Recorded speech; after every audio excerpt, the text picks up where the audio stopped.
But what I was surprised to learn in this movie is that there are a lot more figures all over the world that represent Christmas in another way, shape, or form. My For vision would example, turn your world upside down, tear asunder your illusions, and send the sanctuary of your own ignorance crashing down around you.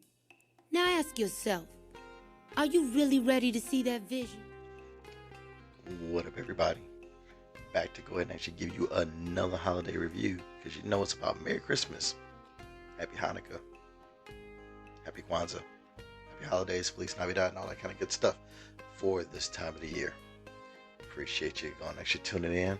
Today we're going to go and actually look at a Christmas film called Reyes Contra Santa, which translates roughly to We the Three Kings versus Santa. So that's kind of like, what the title of it is, and it's a very unique film. So if you like to go ahead and you like the title of that, or you like how that sounds, go ahead and actually click like, share, subscribe, all that kind of good stuff. But let me get into this review. Reyes Contra Santa is on Prime Video. It actually premiered on November 18th, and it has a runtime of an hour and 43 minutes. Now, this was filmed in Spain, but it is dubbed in English. Okay, so you will be able to go ahead and actually listen to it in English and be able to follow along. So the storyline goes like this. It follows the three wise men who are fed up with Santa taking more and more prominence from them. They decide to confront him without knowing that this war will awaken a much more dangerous common enemy, the Krampus. So, out of that storyline, we are looking at the three wise men and Santa, but there's a lot more to the story. Now, this is for people, obviously, that are into Santa Claus, the three wise men, or the three kings, what have you. This is almost the equivalent of if you've ever watched the animated movie that came out years ago, Rise of Guardians, where it had a lot of different mythical characters, what have you. This is a very much in the same vein, but this is with strictly Christmas spirits. So that's what it's targeted for. That's what it's meant for. So really, for this particular movie, the prospect of this movie is novel, not in its story, but in the participants.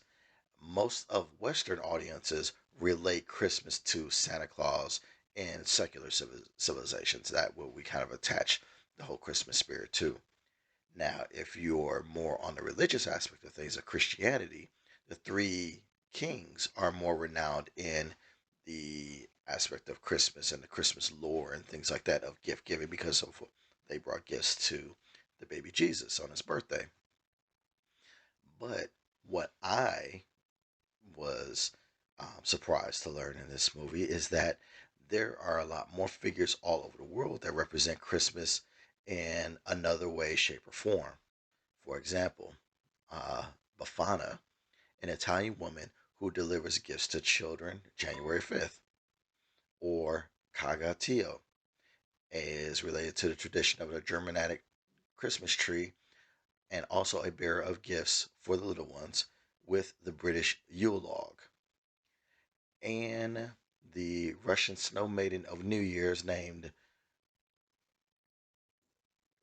right right there. I'm just gonna put it right there because I think I'll break my tongue trying to pronounce that. But all of these are spirits of Christmas or embody that Christmas spirit. And there's plenty of more. And all of this movie, all these entities make up the Christmas spirit and they have their own magical kingdoms in and of themselves. And then they also have a meeting place where they come together as the Christmas spirits. And they're tasked with keeping the spirit going so that the spirit doesn't die and so they can keep the Krampus away because Krampus is the ultimate villain for Christmas. Okay. So all of these characters being around each other and being exposed to that, just getting that is such a nuanced type of deal. I've never seen it done in a Christmas movie only. I mean, it was just getting introduced to a lot of characters that other people have been familiar with around the world. Now, speaking more into this particular movie, the production value is good. There are some good costumes. The makeup is done pretty well, and the magical kingdoms that these different entities reside in, the kingdoms that are theirs, they're done pretty well. Now, some of the special effects are a little dated, particularly when they go and actually do opening up portals or Santa sleigh. They're kind of a little dated or what have you. But overall, I like it. It didn't take you out of the moment. Now, the acting is probably the most difficult thing to gauge in this unless you speak Spanish, particularly, and you can turn off the dubbing aspect of it because the voices in the English dubbing, they just weren't that good. They didn't convey either. I think their voices, their inflections did not match what was being portrayed on the screen. And so the acting overall was very difficult to judge because I don't think we got the full gauge of emotions and things like that that we would have gotten if we spoke Spanish. But I will tell you that the actions and the set and everything and everything that you can see on screen developing the story, I think it was well done, and I think the acting was at the very least decent.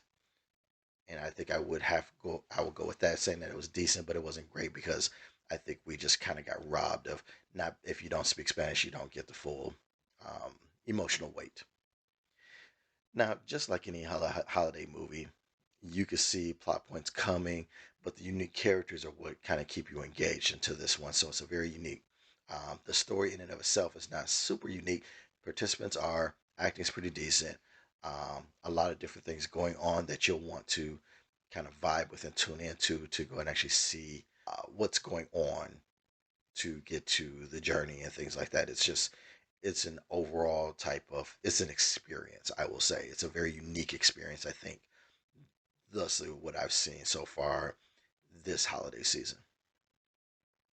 So my verdict for Reyes Contra Santa is this is a watch for all audiences this year.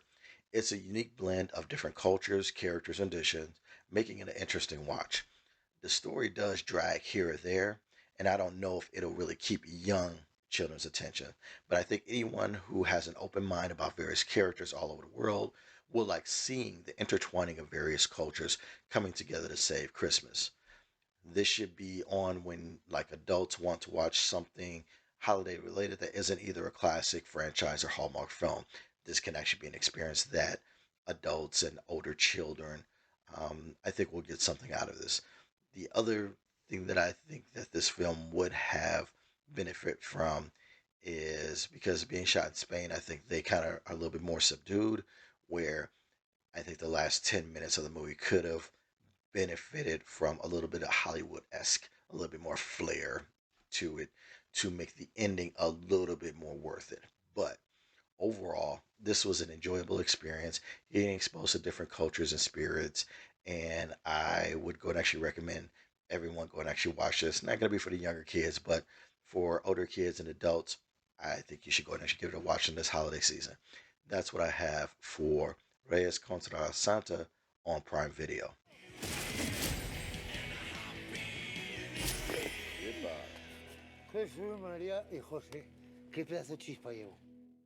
If you stay to the very end, that means that you like this review, or at least you hate it enough that you want to see every single word. Either way, you should definitely go and actually click a like, or leave me a comment, or subscribe, or what have you. We are actually growing on this channel.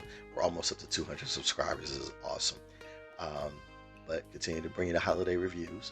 And until the next time, I'll holler at you. Take care of yourself.